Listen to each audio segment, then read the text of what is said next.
Price எல்லாம் ஆண்டவரும் ரட்சகருமாகிய இயேசு கிறிஸ்து நாமத்தினாலே உங்களுக்கு என் அன்பின் வாழ்த்துக்கள். இன்றைக்கு ஒரு வார்த்தையை குறித்து நாம இன்றைக்கு தியானிக்க போகிறோம்.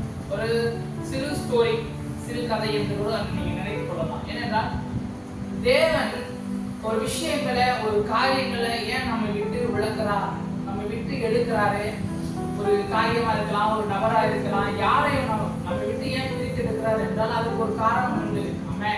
அதுக்கு ஒரு திட்டம் உண்டு என்று அந்த தலைப்புல இன்றைக்கு நாம் பார்க்க போகிறோம். நாம் பார்க்கிற முன்பாக எல்லோரும் தலைகளை தாழ்த்தி கண்களை மூடி நாம் ஜெபிப்போம்.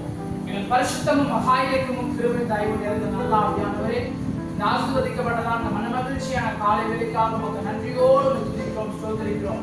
உடைய வார்த்தை சொல்லுகிறதை போல எங்களுக்கு கர்த்தர் இந்த வார்த்தைகளை ஞானமாய் நாங்கள் தியானிக்கபடியும் ஞானமாய் நாங்கள் பெற்றுக்கொள்ள கற்றுக்கொள்ள கிருபைதான்.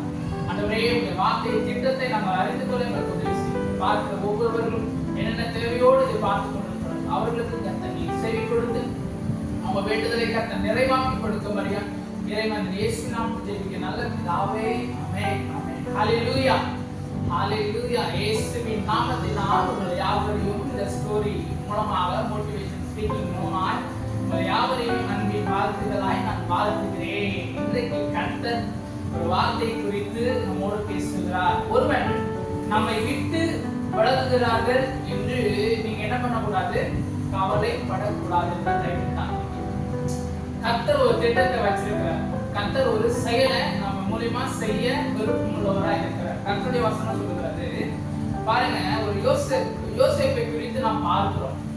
யோசேப்புடைய வாழ்க்கையில தேவனை மகிமைப்படுத்தவும், தேவனை நாமத்தை உயர்த்தவும், அவருடைய நாமத்தையே அவர் மெயினாய் கொண்டதுனால அவருடைய வாழ்க்கையானது ஸ்திரப்படுத்தப்பட்டதுமா இருக்கிறது. என்ன இருக்குது, பயன்படுத்தப்பட்டதுமா இருக்கிறது. பாருங்க, யோசேப்பை தேவன் அவரோட திட்டத்திற்கு எப்படியெல்லாம் எடுத்தார், அவருடைய திட்டத்தை நிறைவேற்ற எப்படியெல்லாம் யோசேப்பை தெரிந்து கொண்டார் என்று நாம் பார்க்கிறோம். அல்லேலூயா. பாருங்க, நீங்க என்ன பண்ணக்கூடாது, ஒருவர் உங்களை விட்டு விலகுகிறார்கள் என்று நீங்க என்ன பண்ணக்கூடாது, கவலைப்படக்கூடாது. ஏன்னா பாருங்க, ஒரு சில வாலிப பிள்ளைங்க சொல்லுவாங்க, ஐயோ நான் சிநேகித்தவர்கள் என்னை விட்டு என்ன பண்றாங்க, விலகிடுறாங்க, நான் விரும்பினவங்க என்னை விட்டு என்ன பண்ணிட்டாங்க, விலகிட்டாங்க என்று கவலைப்படுகிறாங்க.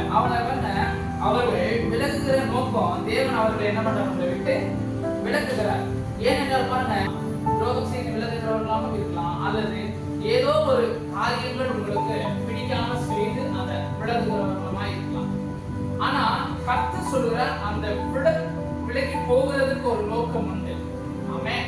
விலகி போகிறதுக்கு ஒரு நோக்கம் உண்டு. இந்த புதிய ஆண்டுக்குள்ளே கர்த்தர் நடத்திருக்கிறார். 25வது ஆண்டை காண செய்கிற தேவன் ஒரு திட்டத்தை குறித்து உங்களுக்கு இந்த மோட்டிவேஷன் ஸ்பீச் எபிசோட் 1 மூலமாக உங்களுக்கு ஒரு ஆண்டவர் சொல்ல போகிறார். அல்லேலூயா. அதுல யாரை நம்ம மென்ஷன் பண்ணியிருக்கிறோம் என்றால் யோசேப்புடைய வாழ்க்கை. யோசேப்பினுடைய வாழ்க்கையில தேவனுடைய திட்டம் எப்படியெல்லாம் நிறைவேறினது என்று நானும் படிச்சிருக்கிறேன். நீங்கள் என்ன பண்ணியிருக்கிறீங்க, படிச்சிருக்கிறீங்க. அந்த கர்த்தருக்குள் நான் விசுவாசிக்கிறேன். அல்லேலூயா. யோசேப்புடைய வாழ்க்கையில தேவ திட்டம் எப்படி நிறைவேறினது பாருங்க. அவர் பிறந்தது முதல் அவர் மரிக்கும் வரையிலும் அவருடைய காலங்கள் எல்லா காலங்களிலும் தேவனை தான் முன்னாடி பண்ணாரு, முன்னோக்கியாய் கொண்டார். அவர் முன்னே வைத்த தேவனை தான் முன்வைத்து அவர் என்ன வேலை செய்தாலும் அந்த தேவனை தான் மகிமைப்படுத்தினார். என்ன காரியங்கள்லாம் அவர் ஒருவருக்கு ஆலோசனை சொன்னாலும், ஒருவருக்கு இந்த பதிலை சொன்னாலும், எல்லா விதத்திலும் தேவனை முக்கியப்படுத்தார். தேவன் தான். அல்லேலூயா. அப்ப நம்ம நினைக்கிறோம், ஐயோ நம்ம தான் நினைக்கிறோம். ஆனா ஆண்டவர் சொல்றாரு, நீங்கள் அல்ல, நான் உங்களுக்கு கொண்டு என்ன பண்ண போகிறேன், பெரிய காரியங்களை செய்ய போறேன். எண்ண முடியாத அதிசயங்களையும் ஆராய முடியாத பெரிய காரியங்களையும் உங்களுக்கு என்ன பண்ற, உங்களுடைய வாழ்க்கையில செய்ய போகிறேன் என்று சொல்றாரு. அப்போ தேவ திட்டத்துக்கு நேராக நாம் கடன் செல்வோம். யோசேப்புடைய வாழ்க்கையில தேவ திட்டம் எப்படி இருந்தது பாருங்க. அவர் பிறந்து அவர் நடந்து வருகிற எல்லா சூழ்நிலைகளிலும் தேவன் வெவ்வேறு சொப்பனங்களை அவருக்கு கொடுத்து கொண்டிருக்கிறார். ஒவ்வொரு சொப்பனங்களின் மூலமா தேவன் அவர்களோடு பேசுகிறார். யாரோட? யோசேப்போடு. சூரியனை குறித்து பேசினார், சந்திரனை குறித்து பேசினார், கதிர்களை குறித்து பேசினார், எல்லா விதத்திலும் பேசினார். அவருக்கெல்லாம் அப்போ ஒண்ணுமே தெரியல, என்ன ஆண்டவர் இது கொண்டு பேசுறாரு. அப்போ இதை என்ன பண்ணலாம், சகோதரர்களுக்கும் தகப்பனுக்கும் சொல்லி பார்க்கணும்னு சொல்லும்போது சகோதரர்கள் என்ன பண்றாங்க, அவரை விட்டு என்ன பண்றாங்க, விலகுறாங்க போது அவர் என்ன பண்றாங்க, சாகடிக்கணும்னு சொல்லிட்டு சகோதரர்கள் எல்லாம் நினைச்சிடறாங்க. நினைச்சிட்டு அவரை விட வைக்கணும். அவர் என்ன பண்ணணும், எப்படின்னா அவன் அழிஞ்சிடணும். அவன் அழியில நம்மளால என்ன பண்ண முடியாது, குறைக்க முடியாதுன்னு அவன் அழிக்கிறதுக்காக அவங்க என்ன பண்றாங்க, ஜனங்க அந்த சகோதரர் என்ன பண்றாங்க, குழியில போடுறாங்க. அப்புறம் குழியில போட்டது மாத்திரம் இல்ல, குழியில எடுத்து இன்னொருத்தவங்களுக்கு என்ன பண்ணிடுறாங்க, வித்துடுறாங்க. வித்துட்ட பிறகு அவருடைய, ஆனா அவர் ஒரு நேரமும் குழம்புன மாதிரி கிடையாது. அவர் ஒரு நேரமும் என்ன பண்ணல, குழம்பல. ஏன்னா அவருக்கு தெரியும் தேவன் என்னை நடத்துவார். அவர் நான் குழியில விழுந்தது காரணம் நான் மேல் பகுதியை பார்க்கணும் என்பதற்காக. குழியில விழுந்தவன் தான் என்ன பண்ண முடியும், அந்த வானத்தை பார்க்க முடியும். தவிர வானத்துல இருக்கிறவங்க குழியை தான் என்ன பண்ண முடியும், பார்க்க முடியும். அதனால பாருங்க, மொட்டை மாடியில இருக்கிறவங்க என்ன பண்ணுவாங்க, கீழே தான் பார்க்கணும். வானத்தை எடுத்துட்டே பார்க்க கீழே என்ன பண்ணுவாங்க, எட்டி பார்ப்பாங்க. ஆனா கீழே இருக்கிறவங்க என்ன பண்ண முடியும், கீழே பார்த்துட்டு இருப்பாங்க. இல்ல வானத்தை தான் நல்லா பார்க்க ஹalleluya. இப்ப பார்க்கும்போது ஸ்ட்ரைட்டா பாருங்க, வானம் அந்த லைட் தான் தெரியும். ஹalleluya. அப்போ கர்த்தர் யோசேப்புடைய வாழ்க்கையில ஒரு திட்டம் வைத்திருக்கார். என்ன திட்டம், ஒரு உயரத்துல போய் கொண்டு போய் வைக்கணும், ஒரு விஷயங்களை கொண்டு போய் செய்யணும். யோசேப்புடைய சகோதரர்கள் என்ன பண்ணாங்க, அவன் க்ளோஸ்.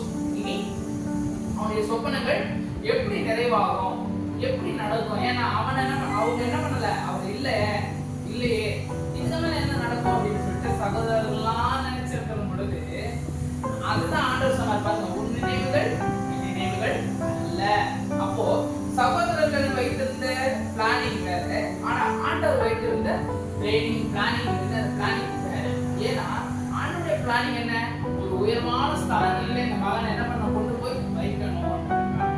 ஏன்னா அவன் புளிய பார்த்துட்டான், புளியில விழுந்தவனே ஆண்டவர் என்ன பண்றாரு, எளியவனை குப்பையில இருந்து எடுத்து ராஜாக்கள் நடுவு அபிஷேகிக்கிற தேவன். ஆகையினால பாருங்க, கர்த்தர் சொல்ற ஒரு ஃபியூச்சர், தேவன் ஒரு ஃபியூச்சர் என்ன பண்ணாரு, வைக்கிறார். ஒரு எதிர்காலத்தை யோசேப்பு வைத்திருக்கிறார்.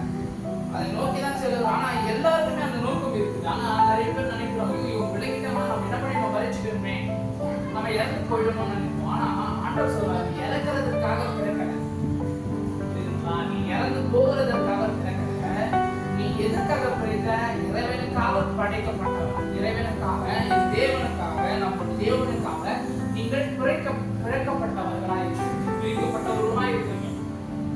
அப்போ நம்ம இறக்கிறதுக்கு, ஐயோ இவங்க விட்டு விலகிட்டாங்கன்னா இறக்க வேண்டாம். கர்த்தரை நினை, இறக்கமுள்ளவரை நினைச்சா இறக்க போனாதுல்ல. ஹalleluya. அப்போ நம்ம இறக்கமானவர் யார், நம்ம தேவனாகிய கர்த்தர்.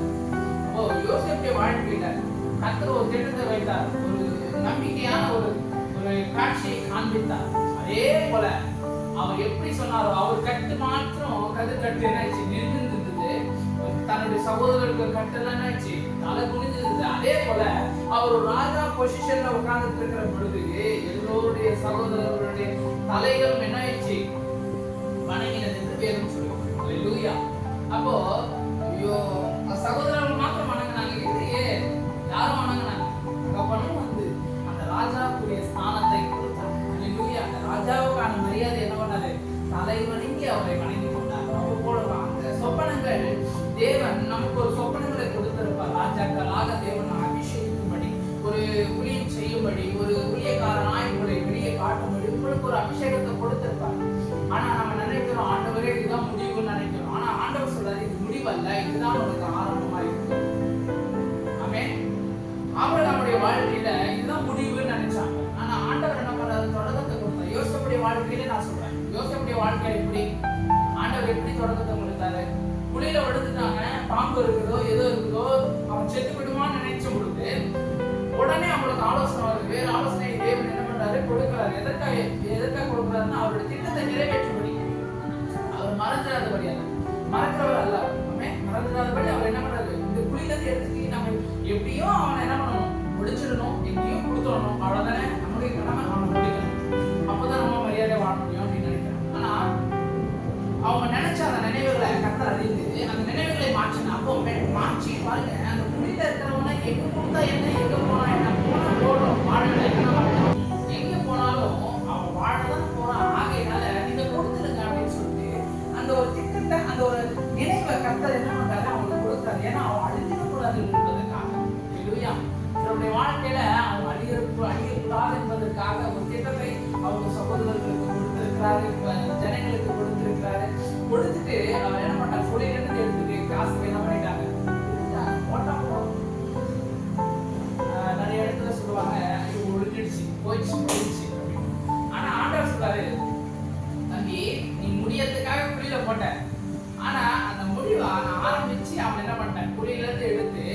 போகணுமோ அங்க சேர்த்துட்டேன்.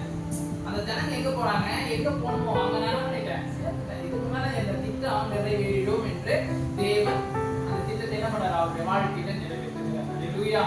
அப்போ நம்ம இந்த விஷயங்கள்ல தெரிஞ்சுக்க வேண்டிய விஷயம் என்னன்னா, உலகத்தார் பகைக்கலாம், உற்றார்கள், உறவுகள், தாய், தகவல் யாரும் உங்களுடைய பகைக்கலாம், தேவன் உங்களை பகைக்க மாட்டார். எப்படி சொல்றேன்னா பாருங்க, அவர் பகைச்சாருன்னா நம்மளால என்ன பண்ண முடியாது, நிலையில் இருக்க இயலாது. ஆமென். அப்போ தேவன் நம்முடைய வாழ்க்கையில வைத்திருக்கிற திட்டத்தை நோக்கி நாம் செயல்படுவோம். ஐயோ இவங்க பிடிச்சிட்டாங்க, இவங்க விலகிட்டாங்க, இவங்க விட்டு போயிட்டாங்களே, இவங்க மேல. ஆனா ஆண்டவர் ஒரு ஆர்வத்தை கொடுத்திருக்கிற, மகனே என்னுடையவன், நான் உன்னை மீட்டு கொண்டேன், பாவத்தில் இருந்தோ சாபத்தில் இருந்தோ விலகி உலகில் உள்ள எல்லா உபத்திரவங்களிலிருந்தும் நான் என்ன பண்றேன், உங்களை மீட்டு கொண்டு. நிறைய பேர் நினைக்கிறீங்க, அப்பா எனக்கு உபத்திரவம் தான் நிறைய இருக்குது, நான் எப்படி இதுல செயல்பட முடியும்னு நினைக்கிறீங்க. அப்போ ஆண்டவர் சொல்றாரு, இதுலதான் நான் செயல்பட முடியும். உபத்திரவம் அது லேசான காரியம் தான், அது விலகிடும். கர்த்தரை நீங்க நினைச்சீங்கன்னா காரியங்கள் தானாய் விலகி ஓடுமே தவிர நீங்க எதுக்கும் கவலைப்பட வேண்டாம். கர்த்தர் தாமே உங்களை ஆசீர்வதிப்பாராக.